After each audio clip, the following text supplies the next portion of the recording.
one, the security footage from Azalea and from Chevron, and two, what Missy has told them. And she just sticks to the Orgel story, just insists that it is true, and this is what that sounded like. She just hasn't had time yet to figure out how she's going to play this with this new information that they're presenting her with. We'll talk about that, okay?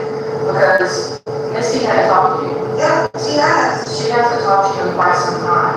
Yeah, She did not have a conversation with you about the Orgel. Yes. So in your mind, you've looked at all these timestamps and possibly you came up with a story that's partly true. No, that is. But there's very, very many missing pieces, right?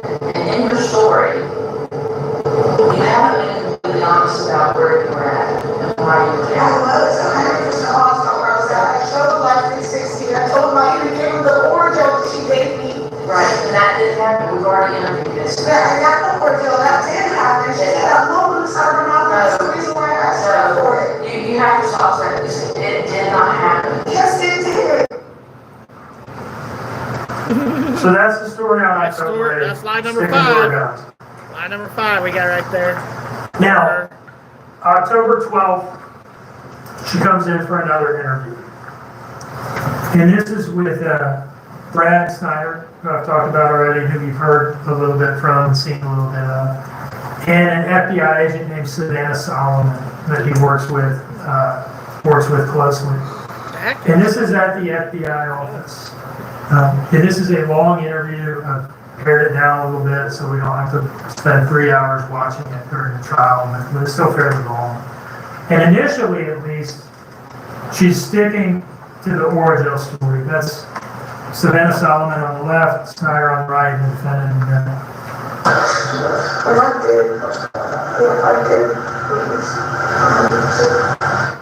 I did meet Misty, 100%. It happened.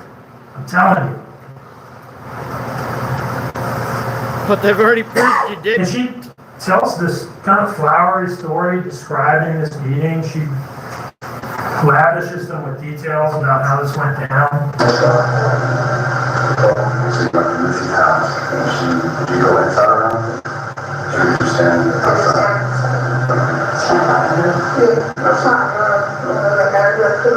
How long did y'all interact here? How long did y'all?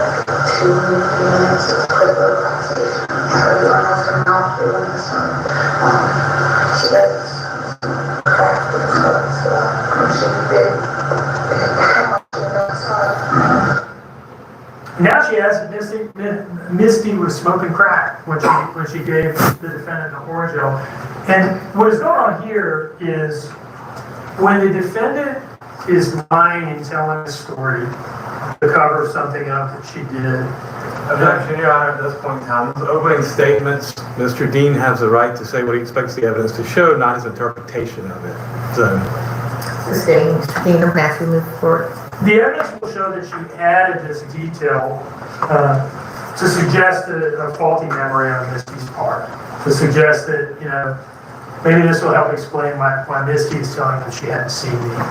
And it is nothing to her to just accuse Missy of having smoked crack during this meeting that didn't happen. But in any case, a few minutes later, she finally admits that she didn't see Missy.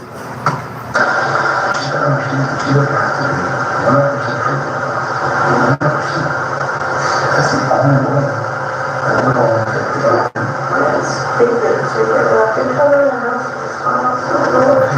That's a good thing. Because It's a lot of long road, not the you can report that. I did work out like last year. But I found it and the car was the ones that I lost. And I found my way back to the house. So after insisting on the 5th that she met Misty at the Chevron for Orgel, and after insisting on the 8th that was the truth, and after insisting even at the outset of this interview that it was true, she finally admits that it wasn't true. And